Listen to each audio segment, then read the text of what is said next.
Hello all, today we will be doing a short story titled The Stench of Kerosene by Amrita Preetham. Before we move on to the story, we will first talk about the author herself. Amrita Preetham was a prominent Punjabi poet, writer and novelist. She was born on August 31st, 1919 and she passed away in 2005.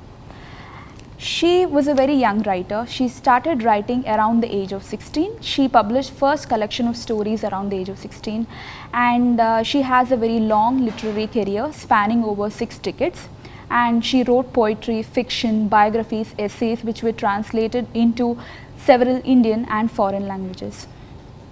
Thematically speaking, her works deal a lot with partition, and also we see a lot of feminist concerns being reflected in her works. So speaking a bit about her works, we are looking at her poetry. So one of her well-known works is Aaj Akhan Waris Shah Nu. In English, it means Ode to Waris Shah. It is an elegy to the 18th century Punjabi poet, and it basically the work deals with the massacres during the partition of India. Her other works are Amrit Lehran, which was in 1936, Jiunda Jeevan 1939, Trel Dote Phool 1942. Her autobiographical works include Rasidi Ticket and Black Rose. Coming to her novels, one of the most famous works of Amrita Preetham is Pinjar. It was published in 1950 and it also deals with the theme of partition. Later, this novel has been made into a film. Her other novels which were again produced as films include Dard Sagar Te Sipiya, Una Di Kahani.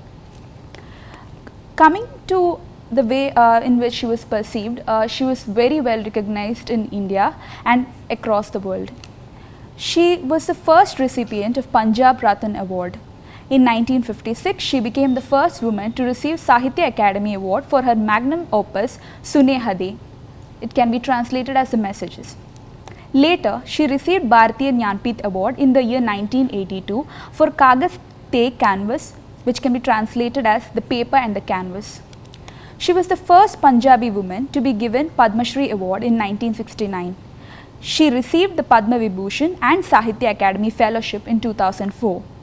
Internationally also she was well recognized. In 1979, she received Vapsarov Award from the Republic of Bulgaria.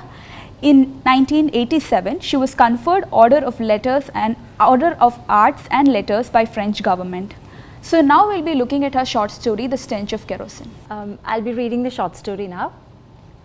The Stench of Kerosene. Outside, a mare neighed. Bulari recognized the neighing and ran out of the house. The mare was from her parents' village. She put her head against its neck as if it were the door of her father's house.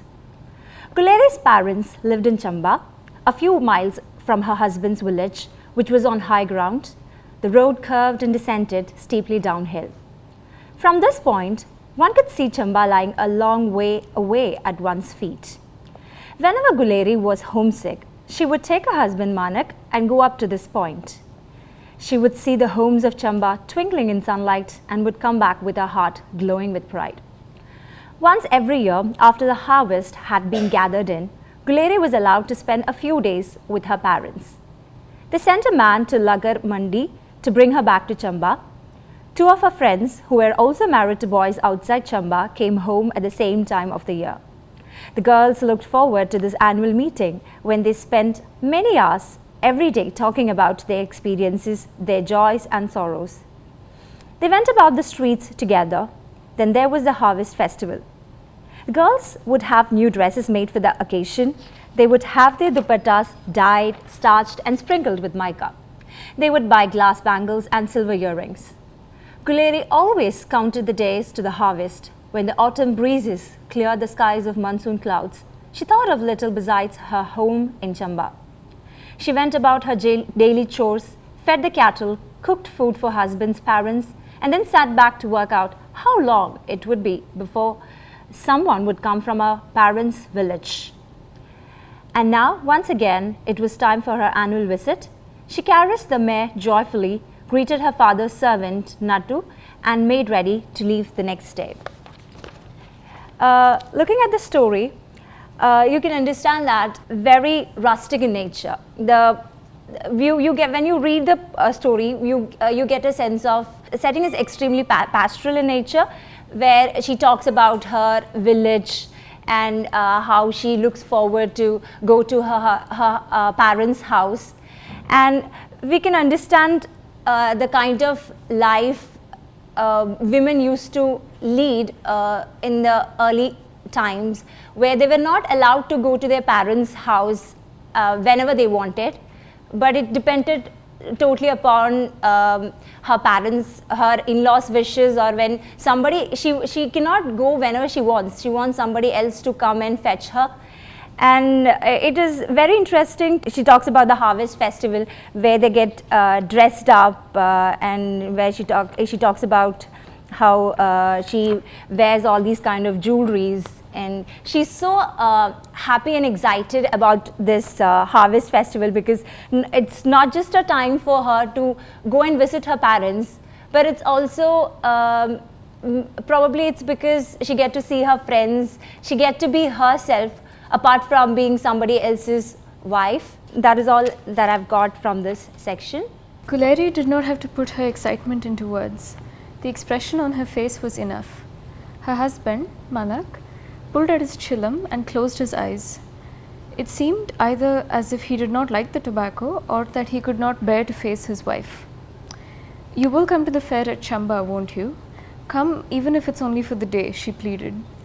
Manak put aside his chillum but did not reply. "Why don't you answer me?" asked Guleri in a temper. "Shall I tell you something?" "I know what you're going to say. I only go to my parents once in the year." "Well, you have never been stopped before." "Then why do you want to stop me this time?" she demanded. "Just this time," pleaded Manak. "Your mother has not said anything. Why do you stand in my way?" Guleri was childishly stubborn. "My mother..." Manak did not finish his sentence.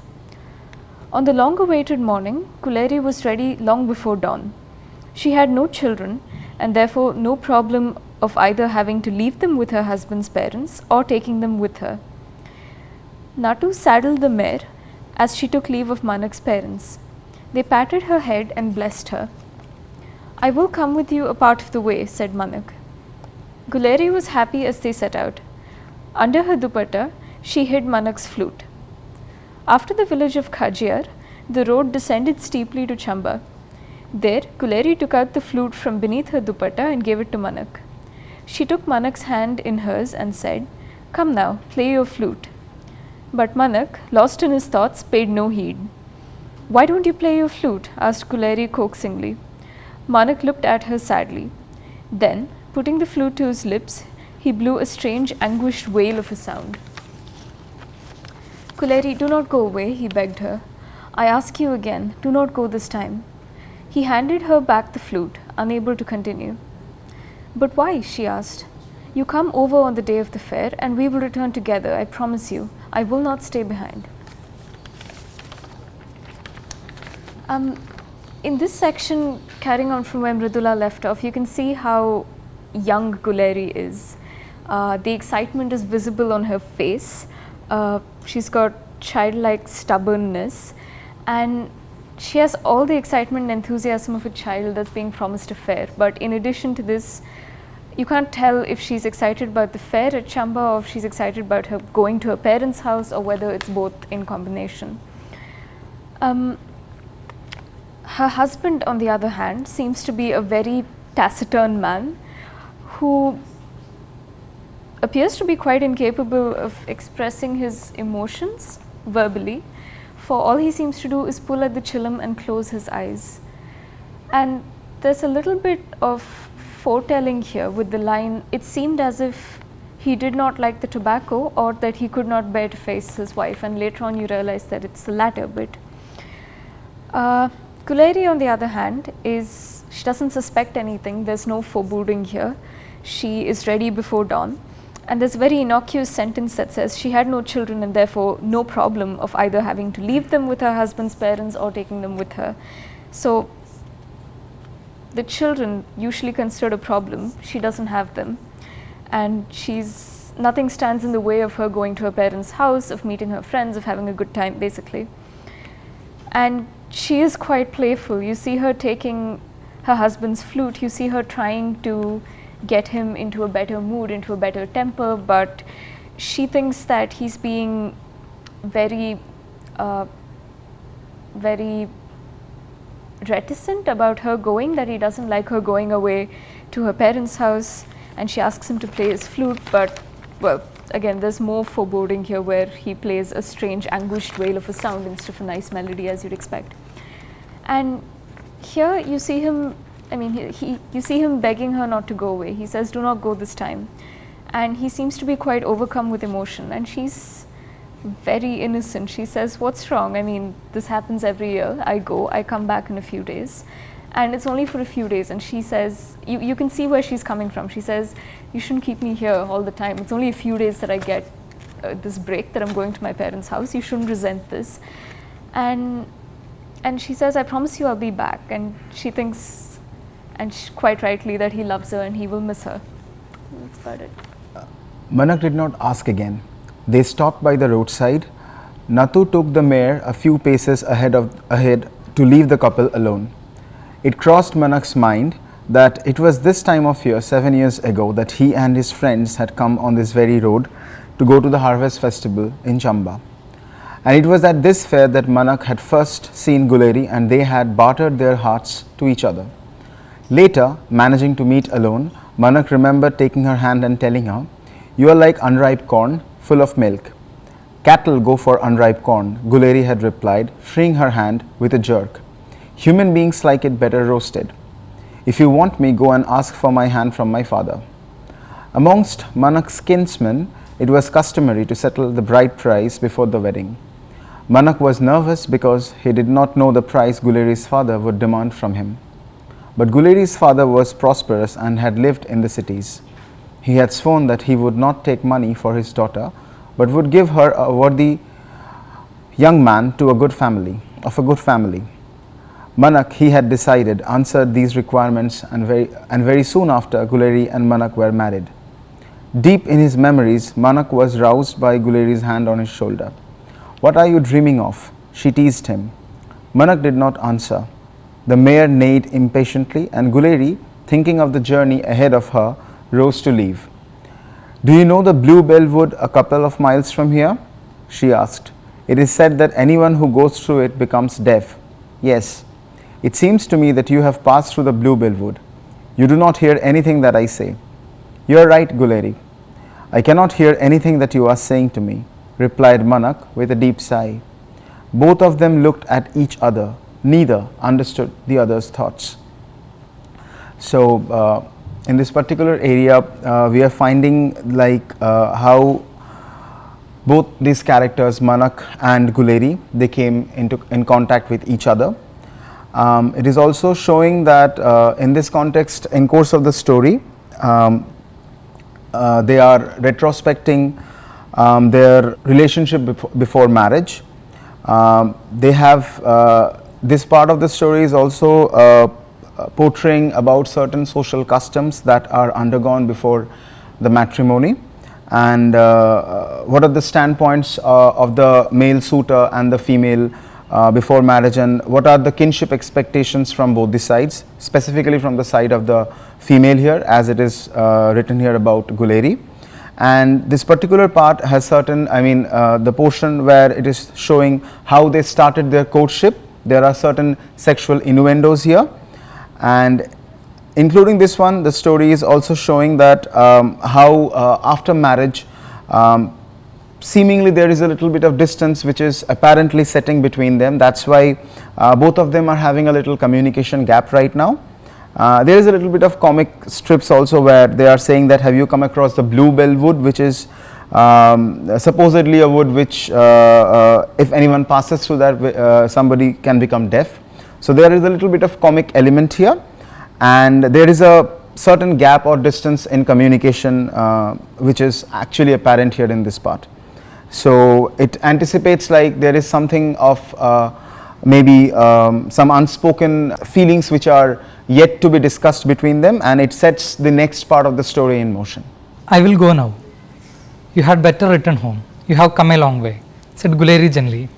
"You have walked all this distance. better get on the mare, replied Manak. Here, take your flute. You take it with you. Will you come and play it on the day of the fair?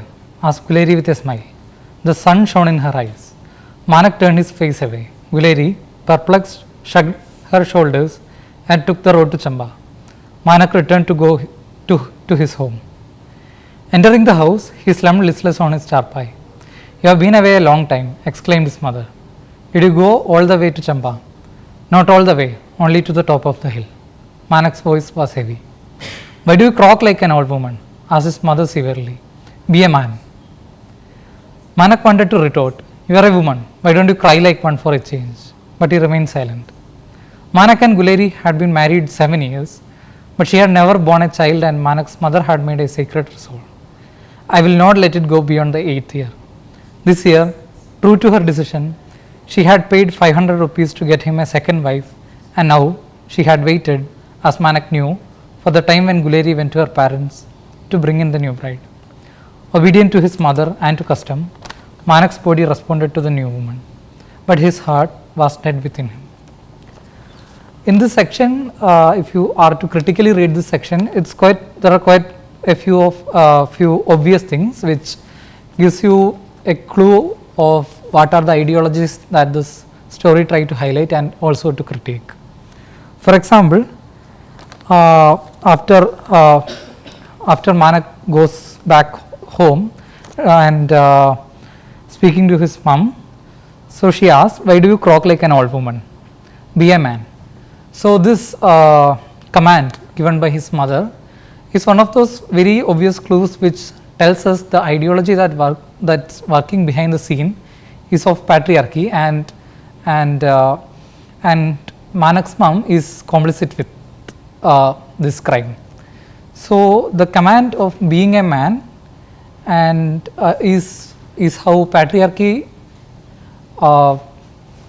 manifests itself in the relation between sons and parents, like the child and parents. So it's quite well known that patriarchy usually manifests itself mostly within social institutions, which one is family, and we have a perfect example here, very clear and on the face.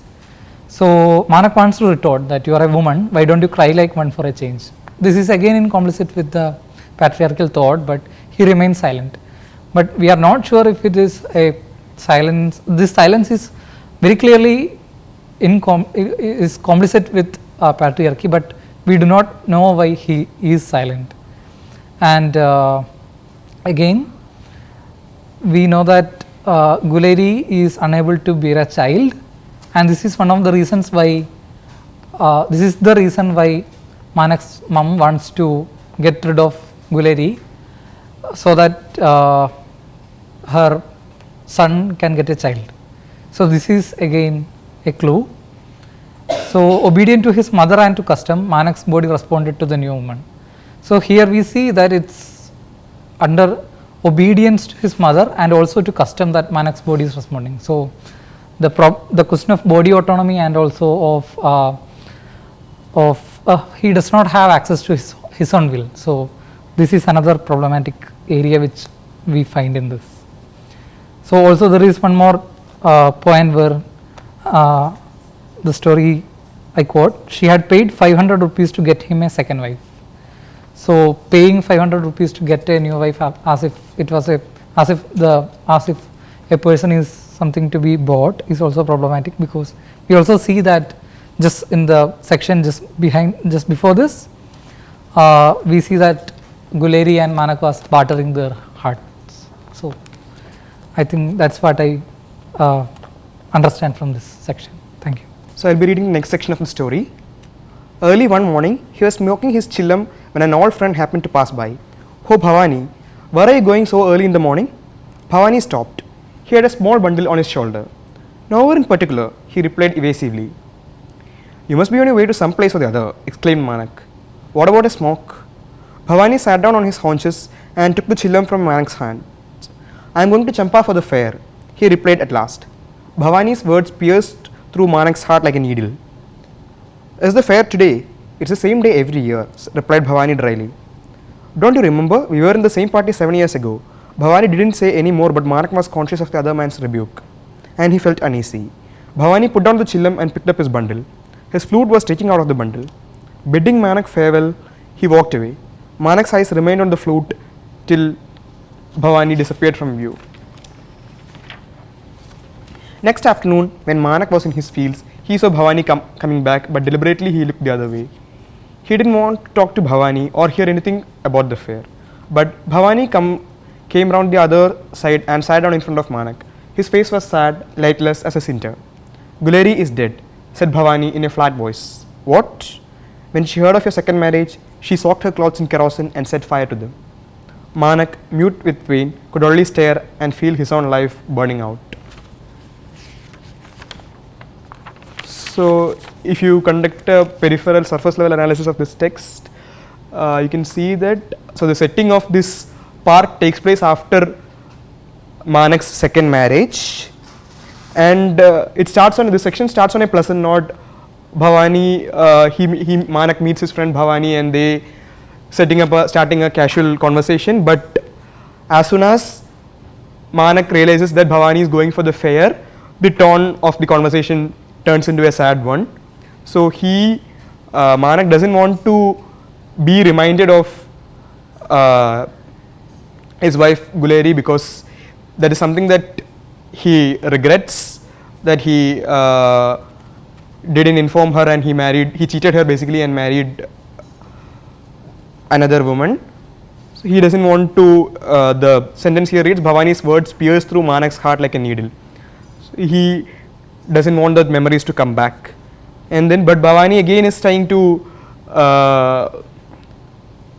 remind him those things by saying that we were in the same party for the same years and all. So throughout this session we can see that the men, Anandu said that the setting is patriarchal in this story. So throughout this we can see the men of the story trying to preserve or conserve their masculinity by suppressing their emotions, so-called womanly emotions like sorrow and all. Manak, from the beginning itself, Manak doesn't express his emotions when he sees of Guleri, and here in this session also he is very sad, but he is mute with pain. He has a flat voice. Both Bhavani also has a flat voice. They are not expressing their emotions, they are trying to restrict them, and I think that's it from the section.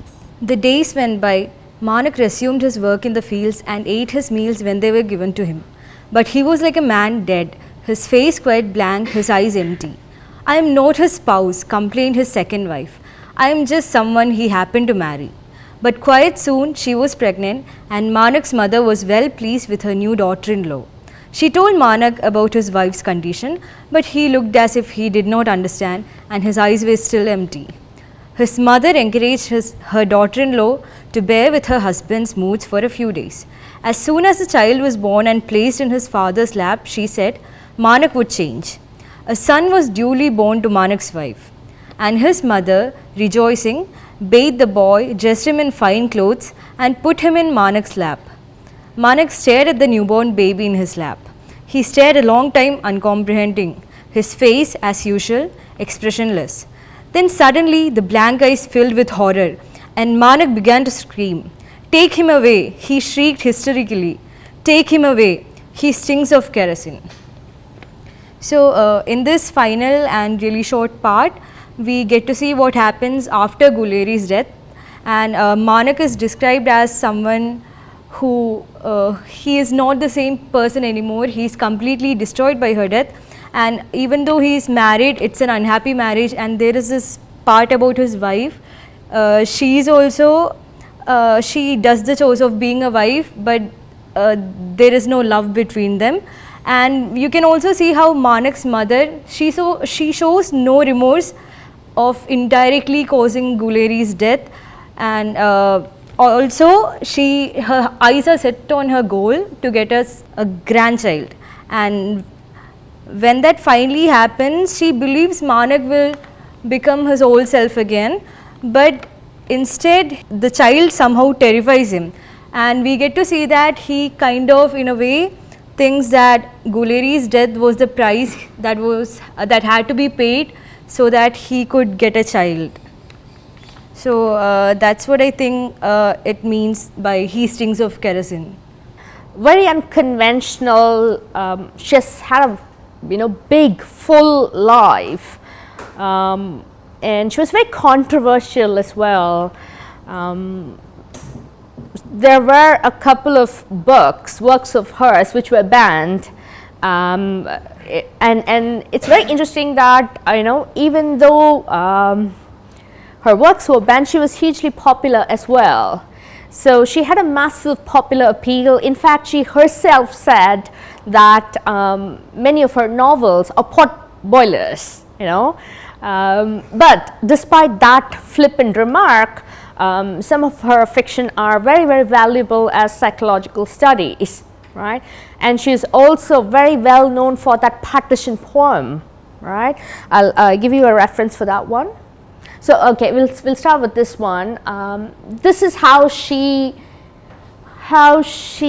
describes her writing, her work, right? Her commentary on her work. Safarnama, it was pain that like a cigarette I smoked away in silence. It was pain that like a cigarette I smoked away in silence. Just a handful of poems that I flicked like ashes from the cigarette. This poem, because of the imagery, look at the way she writes about her poems. They are like ashes from the cigarette, and somehow for me, ashes, cinder, flames and fire, all these images seem to have a nice echo with the stench of kerosene as well, right? So there is a kind of a literal connection between all these expressions, right? Elemental expressions which are also connected to the pain. We kind of channel our pain through these elemental aspects of nature. So I thought it had a nice echo, so I brought this couple of lines for you to look at. Okay, this is the poem that I was talking about, and earlier Sumo also mentioned it when she was doing her biographical sketch, and this is this very famous poem on the partition. And I have a few thoughts about that poem by Jasbir Jain. If there's time, we'll read that poem as well, as at least a couple of lines from the poem we will read if there is time. So the translated title is Today I Invoke Varas Shah, and Jasbir Jain in his article Remembering Amrita in 2005, when she dies, he says that it brings the past and the present together. The poem, the partition poem, brings the past and the present together. It's a cultural cementing. It's a kind of a cementing, bringing two very different things together and kind of molding it, cementing it, right at the time of being riven apart, just at the point when they were being kind of shattered, divided forever. A cry from the heart. The poem expresses the agony of dislocation. So it's a wonderful poem that expresses the need for cultural amity and unity exactly at the point when it was being broken. So that poem is still very resonant, and I would highly recommend it to you for reading. Okay, so this is a comment by Faiz Ahmed Faiz, a very famous Urdu poet, and this is what he had to say about Amrita Pritam when he had read that partition poem, right? He says, the woman came out drenched after bath in the pond like the flame of a smoke ball. The woman came out drenched after bath in the pond like the flame of a smoke ball. So this is his comment on Amrita Pritam after having read that poem, Today I Invoke Varas Shah. And once again, this imagery is pretty stark and paradoxical. A woman coming out of a bath would be drenched with water, right?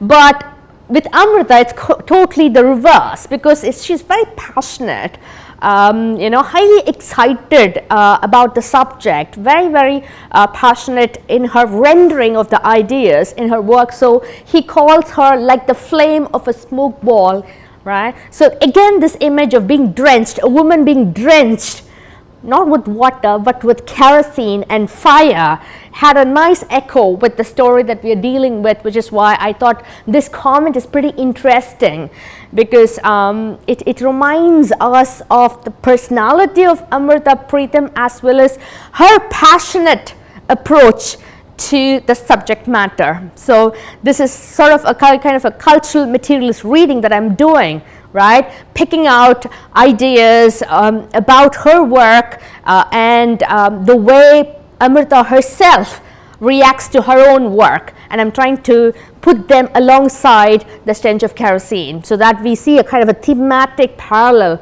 running through all these cultural documents, right? Be it Amrita's own work or be it critics on Amrita Pritam. First, respond to what Mridula had to say about the first section.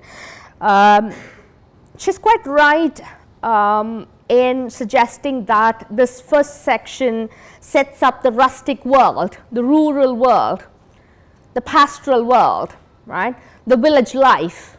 We get to kind of see its images, feel its rhythms when we read the first section. In that context, I want to bring your attention to a particular element of that, which is the mare. The mare, the female horse, which has arrived, right? I'm kind of particularly struck by that. Let me read that passage. Outside, a mare neighed. Guleri recognized the neighing and ran out of the house. The mare was from her parents' village. She put her head against its neck as if it were the door of her father's house, right? I thought this was pretty interesting.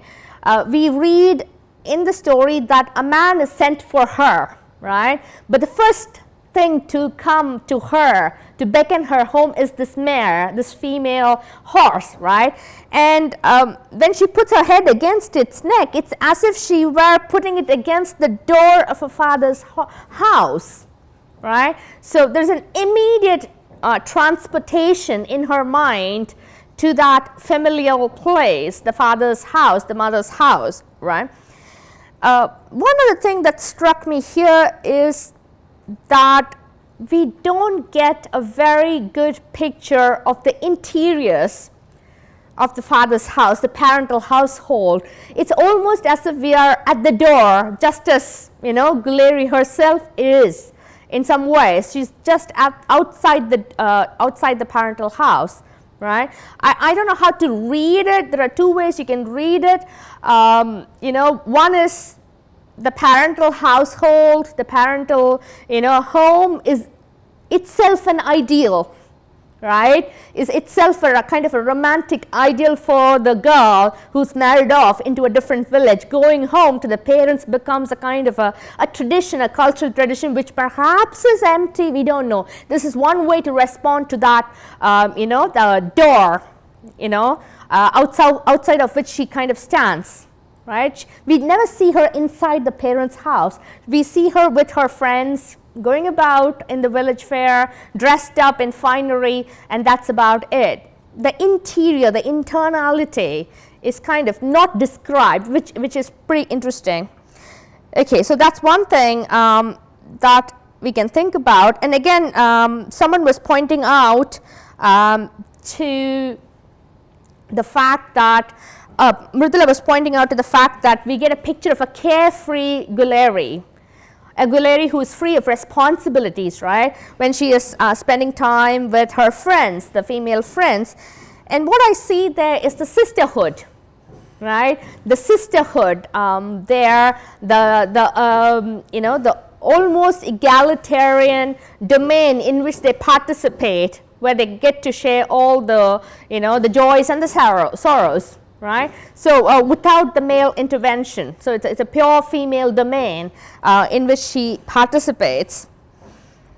The girls would have new dresses made for the occasion. They would have their dupattas dyed, starched and sprinkled with mica. They would buy glass bangles and silver earrings. Look at the detail there, right? So this is what I mean when we don't get the details of the parents' house. No detail about the father or the mother, indulging the daughter. Do you see? So that stark absence is slightly jarring, something that we need to keep in mind. Yeah. Let me come to this section. The girls would have new dresses made for the occasion. So when we read these details, we inevitably compare these details with the final section, right, where we are told by Bhavani that she drenched her clothes in kerosene and set fire to them. So it's a very, very, poignant comparison. The dress is chosen with a lot of joy. The amount of work that has gone into it in preparing that dress, the dupatta, which needs to be dyed and kind of adorned with mica, and that outfit is what is being set on fire, right? So it's a very, very poignant moment when we realize that, right? That she sacrifices all the joys of girlhood as well as life itself. We also see, as Mridula pointed out, the list of daily chores that she has to participate in, partake of: feeding the cattle, cooking food.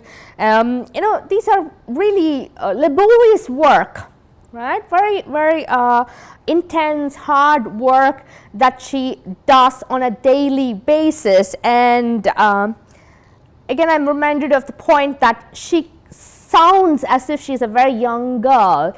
She sounds as if she's a very young wife. So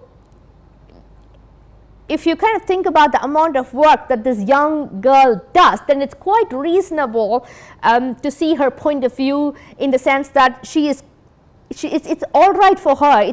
She's only due to go home and enjoy her carefree life, isn't it? So again, the contrast between hard work and the carefree enjoyment in the village fair kind of shows the kind of the rude extremes of life.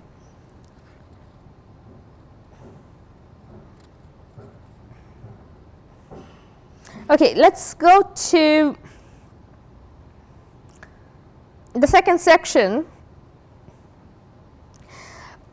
Here in this section, the chillum, the pipe, is intriguing to me. Manak smokes this pipe constantly. I mean, there are a couple of references to chillum, right? He smokes at this point, and later on he offers the smoke to Bhavani, his friend, who's going off to Champa. So it suggests the luxury that men enjoy, the privileges of being a male, compared to the list of chores that she does, right? So this smoke is an indication, his smoking is an indication of that. And further, if you look at the next section, early one morning he was smoking chillum when an old friend happened to pass by. So the first reference is to when he is not happy with the fact that Gulari is going off to her father's place, and in the second one, it's right after his second marriage, right? So there is not a drastic change of circumstances for Manak there. Even though he's not happy with this marriage, he's not entirely thrown off balance that he has stopped smoking, right? He continues to stick to his old habits. So that continuity is there. The continuity for the male in partaking of his pleasures is still continuous, still there, right? And it's also kind of a chance to build bonds. For the girls, it's like preparing dresses. For the men, share a smoke, engage in male bonding. So that idea is also there. Let's talk about the problem of having no children, quote unquote. On the long awaited morning, Gulleri was ready long before dawn. She had no children and therefore no problem of either having to leave them with her husband's parents or taking them with her. So this scene is shown through Gulleri's eyes, right? The consciousness is Gulleri's consciousness. So if she had children at that point of time, they would be a problem, right? But in the grand scheme of things, not having children is the problem for Gulleri, which takes her life. Right? So it's a very innocent viewpoint. Thank God I don't have children. I don't have to think about leaving them or bringing them with me to my parents' home. So it's a very innocent. Somebody used the word innocuous. It's a right word to use in the sense that it captures the innocence, the youth, the carefree nature. Again, who doesn't? Gulleri doesn't think below the surface, right? She doesn't think below the surface here. And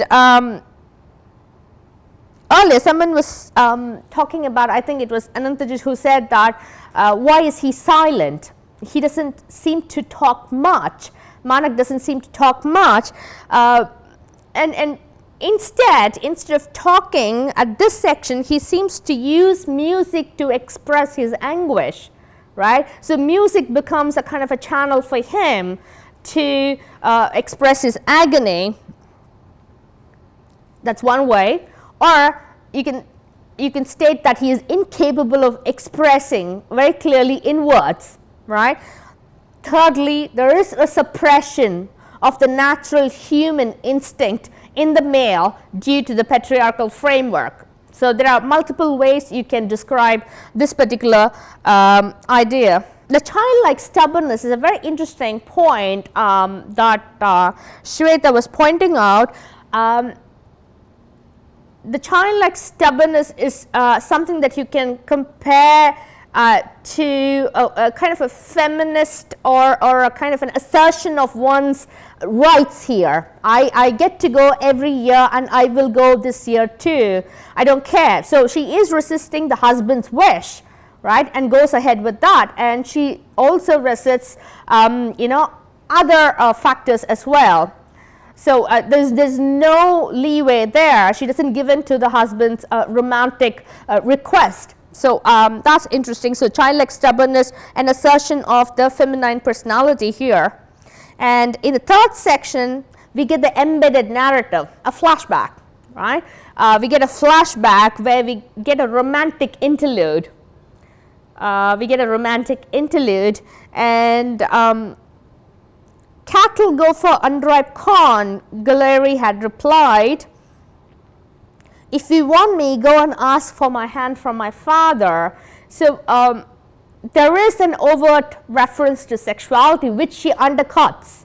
She stops that trajectory of sexuality and says that go ask for permission, and what she does is she channels that crude sexuality into the domain of custom and tradition and the institution of marriage. So if you think about this moment and compare the other moment where he kind of responds to the second wife, it's an interesting comparison, right? So it's a kind of a biological reaction as well as a reaction to custom. So the second wife is also part of the institution of marriage, right? Just as the first wife is. So so there are paradoxical discordant elements within the institution of marriage which kind of undercuts the trajectory of romance, right?